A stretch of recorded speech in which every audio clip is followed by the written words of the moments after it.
All right, hello everyone.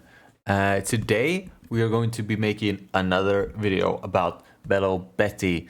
Uh, as there has recently been revealed that there is coming Belo Betty support in OP-09. We recently got a super rare from OP-09 revealed, and it's straight up Revolution Army support, and frankly, it's mostly Belo Betty support, it seems. It's like Belo Betty slash just Rev Army engine, but it's a yellow card, which means it's basically only playable in like Belo Betty and Sabo, which it's Belo Betty support basically, right? Which is crazy to see, and I can't wait until they reveal even more cards to see if we can get some even better support. Because as we know, recently there was already another reveal not too long ago that is part of the Nico Robin yellow package, but it works tremendously well in Belo Betty. So today I thought we'd go over what the lists are gonna look like in anticipation for even more reveals, but like looking over like what cards are weak, what's gonna get cut, how will the list look, and what can we do to improve it, and what if we get new cards, what is like first to go, right? So I've picked out a list here. This is what I've been running in OP-07, and I think in OP-08 as well. I haven't played any OP-08 with Belo actually, but this is the OP-07 list. I don't see anything changing in OP-08. I don't think there's any cards worth putting in from there. So this is basically OP-08 list as well. But in OP-09, there are going to be new cards. So first of all, let's look at those cards, and then we'll hop into thinking like what we cut and stuff. So I have this prepared here. This is the new card, recently revealed from OP-09.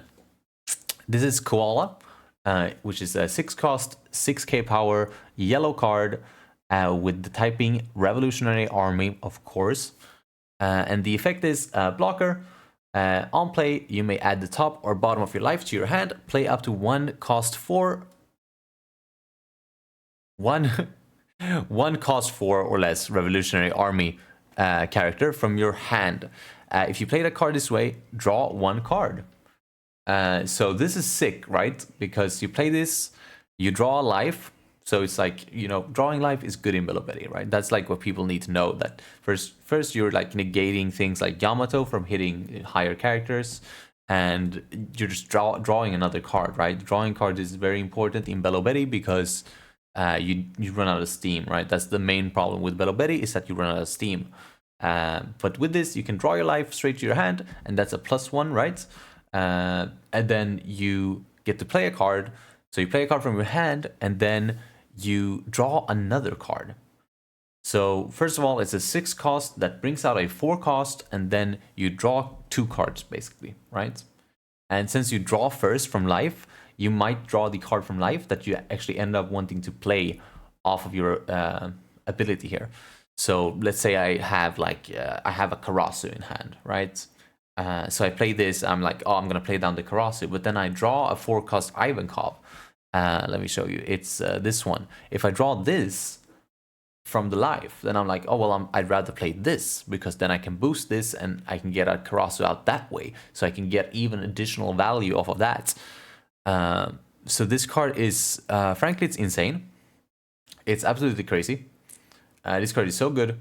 And on top of all of this, it's literally just a blocker, which is crazy. It's not that good in Belo Betty in general with blockers. But let's assume that I have a rested Ivankov on the field, right? And they swing into it with leader, right? They're trying to get rid of the Ivankov. Then if they're swinging 5, yeah, I can get a free block. Yes, great, lovely. If you're swinging 7, well, great. Instead of having to drop like 2 cards out of hand, I can block and then 2k. So, you know, it gets easier to defend on that turn which I played it. Obviously, you're going to be swinging with it most of the time, but when you first play it, it's still up for like blocking. It's gonna give you one extra 1k counter basically for one attack. That's how blockers kind of work, right? So it's still a decent thing to have, even though it kind of goes against what you need in Belo Betty.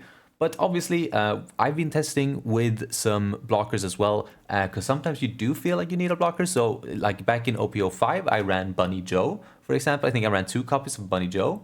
And then obviously you ran the 4-cost blocker Sanji as well. Which I still see people run because you do like that comfort of just having that extra blocker. And obviously with the Sanji, like you can get it off your last life and you can prevent the lethal and stuff. I've ended up cutting it because I don't think it's all that. But like I said, people still run it because it's nice to have some kind of blocker, especially in this deck where you run so few 2Ks. So this is definitely great, definitely lovely to see.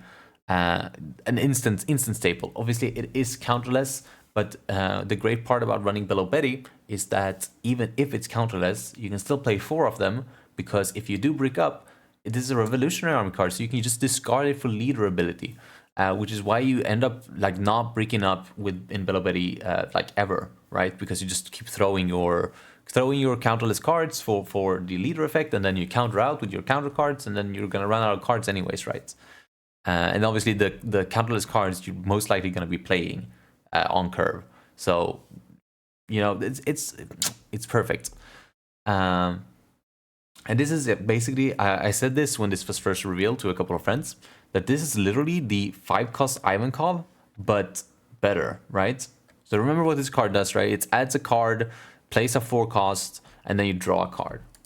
And what the 5-cost Ivankov here does is it looks at the top 3 cards, plays a revolutionary army with 5,000 or less power, which basically means a 4-cost or less, right? Like you can get this Sabo with Ivankov, which you can't get with Koala, but basically a 4-cost or less, right? And then return the remaining cards to the bottom of your deck in any order. So this is you play it, and then you play something from the top of your deck, whereas Koala is play from your hand and draw a card. So it's the same card value on that part of the effect, but you get to choose more freely what you play off of the Koala. Since like if you see you have in hand, you have an Ivankov, oh great, I'm gonna play the Koala and play the Ivankov from hand. Whereas this is, you have to hit the top 3 cards. Like the top 3, first of all, you have to hit a revolutionary army, right? Which obviously you're gonna do 98% of the time, but then you have to hit the specific one that you want and in that situation. And obviously not being able to predict what you're gonna hit off that effect is really bad. So it's super inconsistent, and I think this might actually frankly be one of the cards that get cut, especially since Koala just takes that spot from them. So Koala looking great right now, definitely a must add. Definitely, I'm pretty sure it's a 4-off. I mean, we're gonna have to play test and stuff, but 4-off this Koala, I'm pretty sure it's gonna be like the staple and the standard. Moving on to the other card, is Nico Robin. I've talked about this card before, but I'm gonna talk about it again in this video, go a little bit more in depth, and kind of talk more about how it fits into this deck. So this card, if you don't know what it does, it's on play. If your opponent has 3 or more life cards, trash up to one of the top cards of your opponent's life. And then it has a trigger, which frankly does nothing in this deck, and I don't think it will ever do something in this deck. But it has a trigger, which means it's boostable. And this is obviously a crazy card because you play it on your 6th on turn. Your opponent most likely is going to have 3 or more life. And if they don't, then you're already winning. So you don't really have to. That means they've taken like 2 out of 3 swings. Or like if they're a 5 life leader, 3 out of 3 swings, which are usually at 5k, right? So if they've taken those, you've won the game, which means that they have to defend those, which means you'll be in this spot where you can just play this on 6 and they have to trash the top card of their life while you're establishing a 6k body that is boostable. So this card goes absolutely crazy in Belo, and it has a 1k counter, mind you, so it's literally just... It's just there. It's perfect. It's great. If you haven't noticed, basically, we're moving away from a trigger-heavy list because the Revolutionary Army cards are actually just stronger than playing something with trigger. And people now, when they play against Belo, they know not to swing because they're scared of the triggers, right? I've tried playing a more trigger-heavy list, and I've tried playing a less trigger-heavy list. And as I see it right now, the less trigger-heavy list is much more favored, as you can go pretty aggressive, even without the triggers.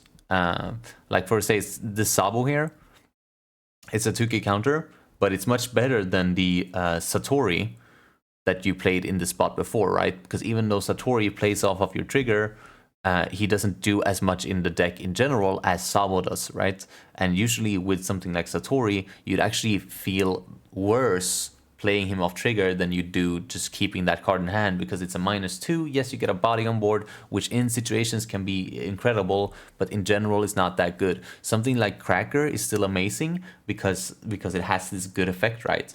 Whereas Satori has nothing when it's on board. The only benefit Satori has when it's on board is that it's a 5 cost, which means it's harder to remove. But like things like Smoothie here and Cracker still has very good effects. Same thing with Lindbergh and Morley here, is that they have effects, right? Even though they cost a lot to bring out through the trigger, they still do something when on board, which Satori doesn't. So you end up playing Sabo instead. And I do think that now that you've cut so many trigger cards, I think the best thing to do is just cut the rest of them as well, and not rely on triggers as much as Belo has been. Obviously, it is the king of casino decks, this one, as if you just kind of trigger both of your top lives, like your first top lives, you just win the game.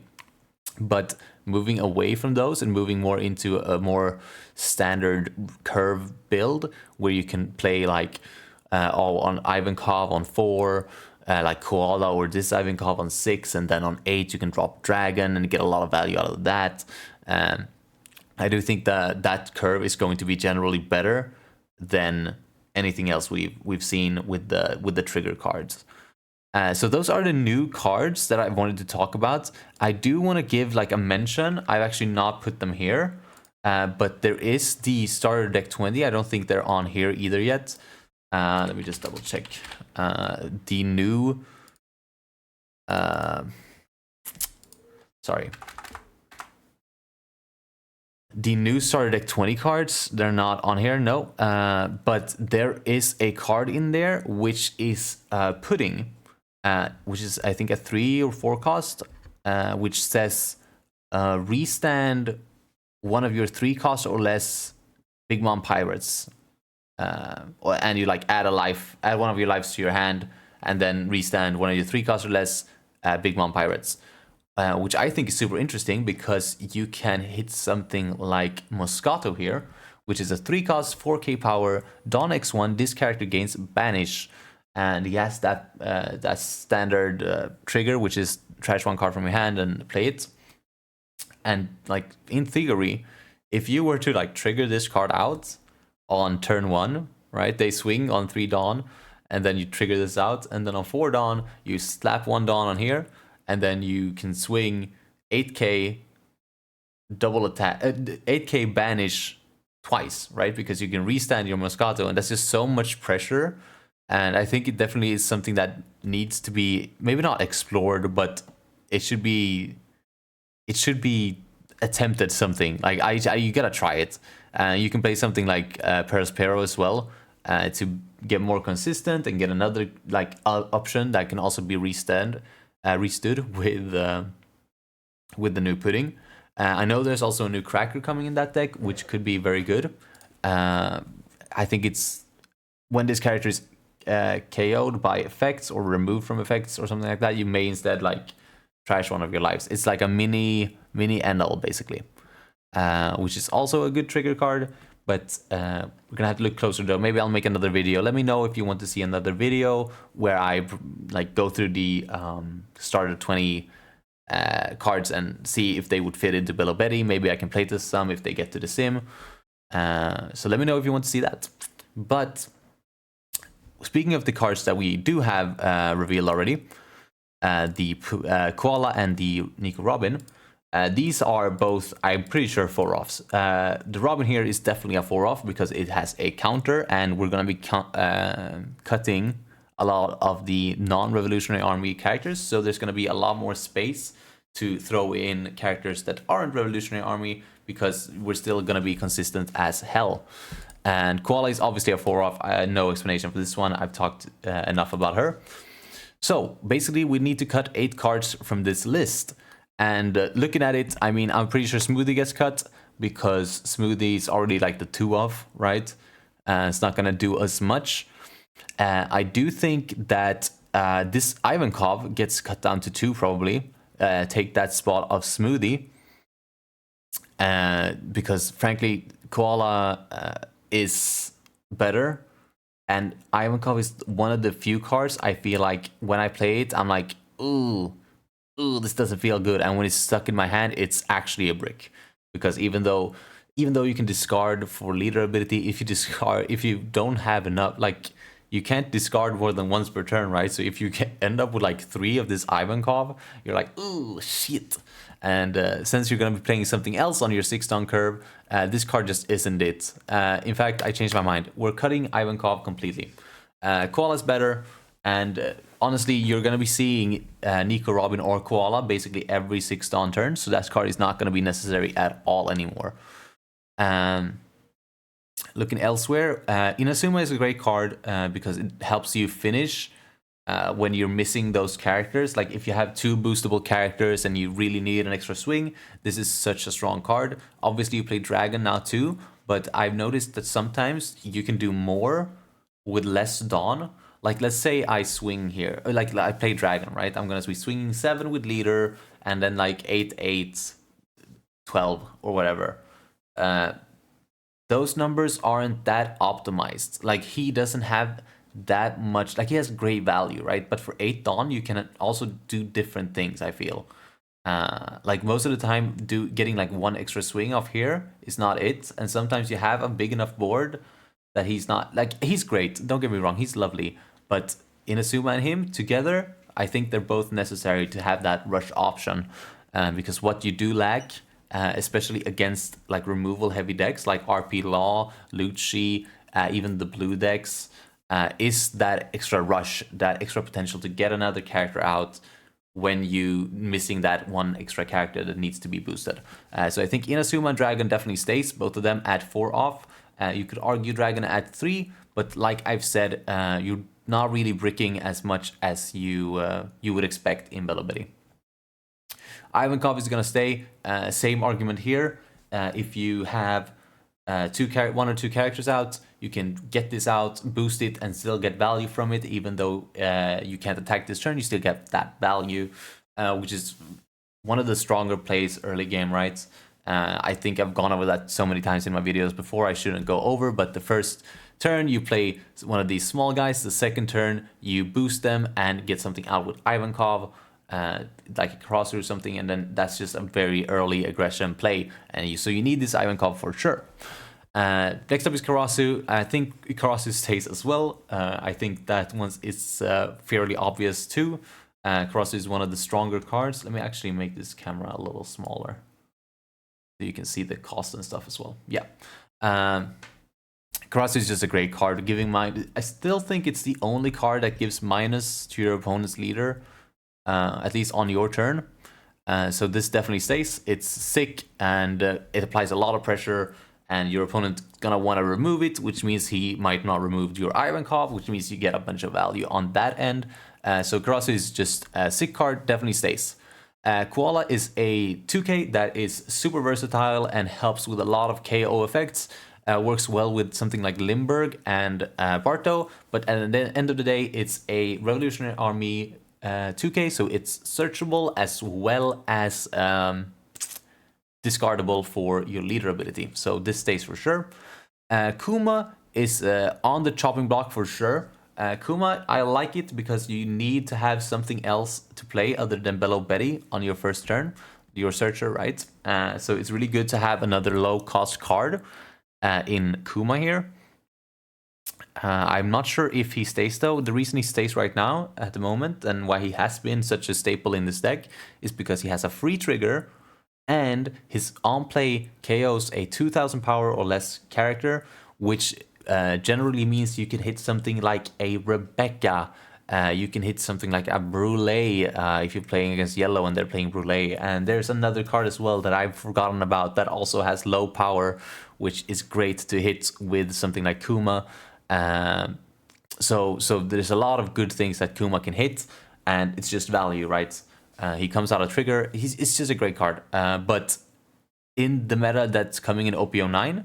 We don't know what that's going to look like yet, and the trigger's not going to be as powerful. I think definitely there could be other cards that cost 2 or less that we could cut in here instead of Kuma, because obviously it doesn't have to be Kuma. I think one of the options that I've actually played is Race Max. I actually forgot that this goes in this deck now.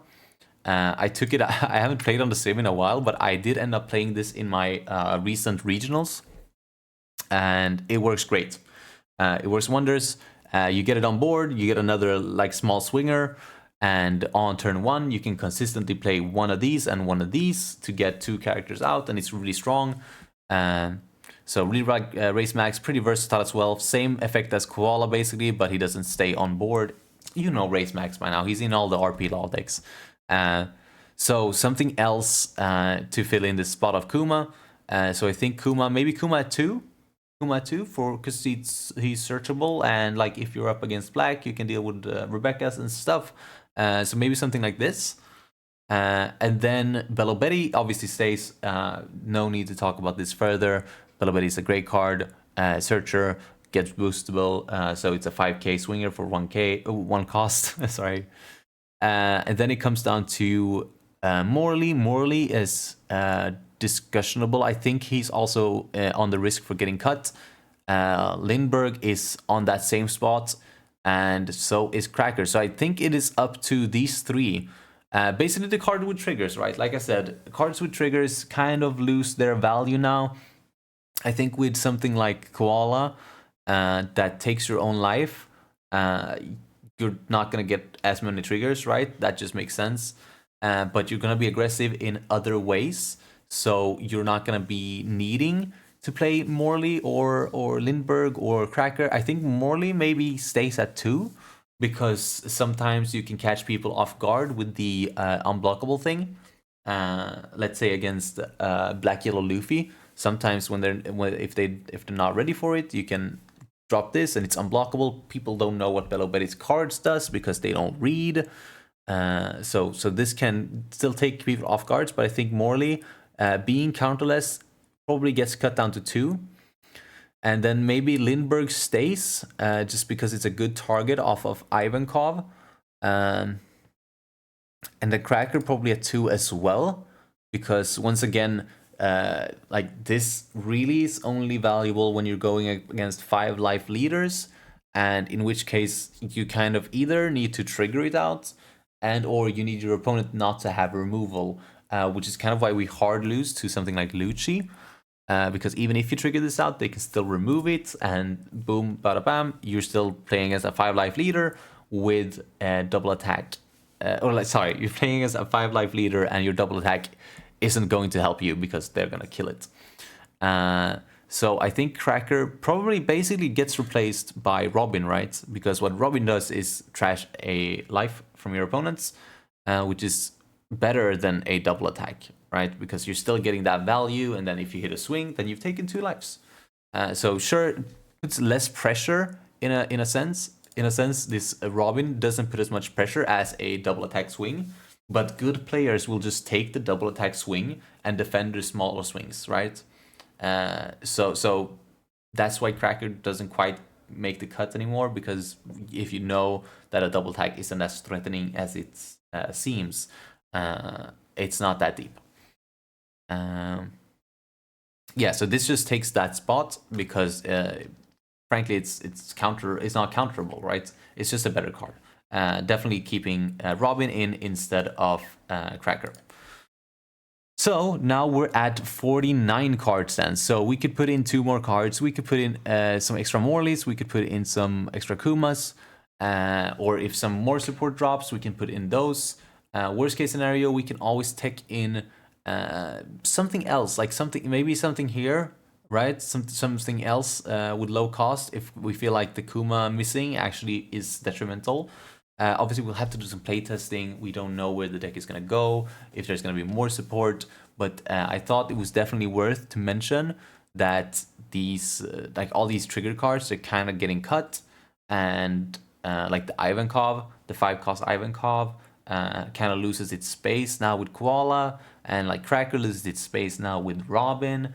We're basically getting small upgrades all across the deck, which I think is going to take the deck in another direction than usual, which is I like it. I think it's gonna move from being less of a casino deck and more of an actual like big brain deck. All right, you're gonna be making sick plays. You're gonna be knowing when to boost and what to throw away and all of that. And I think it's gonna end up great.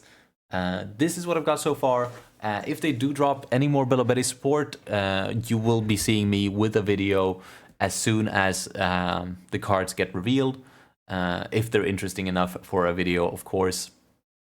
Until then, settle with this video. Maybe we'll get a Big Mom Pirates engine running here when they get put on the sim, and I'll be with you with that video as well. And I hope to see you again soon. Bye.